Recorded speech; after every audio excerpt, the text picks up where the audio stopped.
મોરબીમાં કડપવાની દર્ભાવતી cultural group દ્વારા 7મા વર્ષે એપીએમસી મેદાન ખાતે દર્ભાવતી નવરાત્રિ મહોત્સવ 2024નું આયોજન કરવામાં આવ્યું। શરૂઆતના દિવસોમાં ભારે વરસાદમાં પણ આયોજકો દ્વારા સુંદર આયોજન માટે તડામાર તૈયારીને આખરી ઓપ અપાઈ ગયો છે।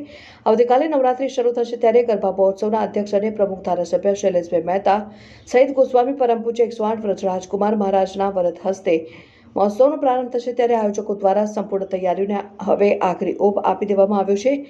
દર્ભાવતી નગરમાં ગઢભવાની દર્ભાવતી કલ્ચરલ ગ્રુપ દ્વારા આયોજિત ગરબા મહોત્સવ 2024માં ખેલૈયાઓ ગરબે ઘૂમવા થનગનાટ કરી રહ્યા છે ત્યારે આયોજકો દ્વારા તેમનામાં ગઢભવાની દર્ભાવતી કલ્ચરલ ગ્રુપના અધ્યક્ષ અને પ્રમુખ ધારાસભ્ય શૈલેષભાઈ મહેતા દ્વારા એપીએમસી ખાતે આયોજિત ગરબા મહોત્સવમાં ખેલૈયાઓ લલાટ ઉપર તિલક અને ટ્રેડિશનલ ડ્રેસ કોડ સાથે ગરબા રમવા આહવાન કર્યું છે। આયોજકો દ્વારા વરસાદના માહોલમાં પણ સુંદર અને સુશોભિત ગરબા ગ્રાઉન્ડ તૈયાર કરાવવું છે। હવે આવતીકાલથી નવરાત્રિ પ્રારંભ થશે ત્યારે તડામાર તૈયારીઓને આખરી ઓપ આપવામાં આવી રહ્યું છે।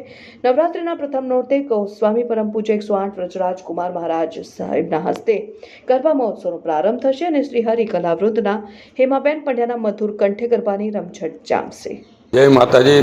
તારીખ 3થી નવરાત્રિ મહોત્સવનો પ્રારંભ થવા જઈ રહ્યો છે। આપણે સૌ જાણીએ છીએ આદિશક્તિ માતાજીનું આ પર્વ છે।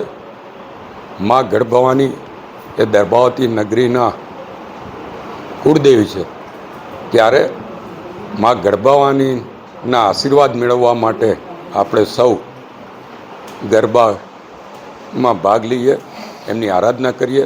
સાથે સાથે જ એપીએમસી ગ્રાઉન્ડ પર જે નવરાત્રિ મહોત્સવ થવાનો છે તમામ પારંપરિક ડ્રેસ વેશભૂષામાં આવીએ અને યુવાનો ખાસ કરીને પારંપરિક વેશભૂષાની સાથે સાથે તિલક કરીને આવે। નો તિલક નો એન્ટ્રીની શરૂઆત દર્ભાવતીથી થઈ છે અને સમગ્ર ગુજરાતના ગરબા આયોજકોએ આને આવકારી છે।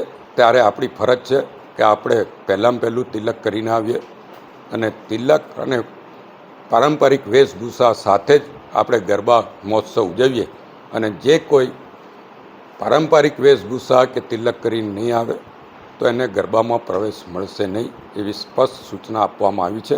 એટલે મહેરબાની કરીને ગરબાના નિયમોનો અને માતાજીની આમાન્ય આપણે સૌએ રાખીને આપણી દર્ભાવતી એ સંસ્કારી નગરી છે, સાંસ્કૃતિક નગરી છે, એને વધુ ગૌરવ અપાવવાની ફરજ આપણા સૌની છે।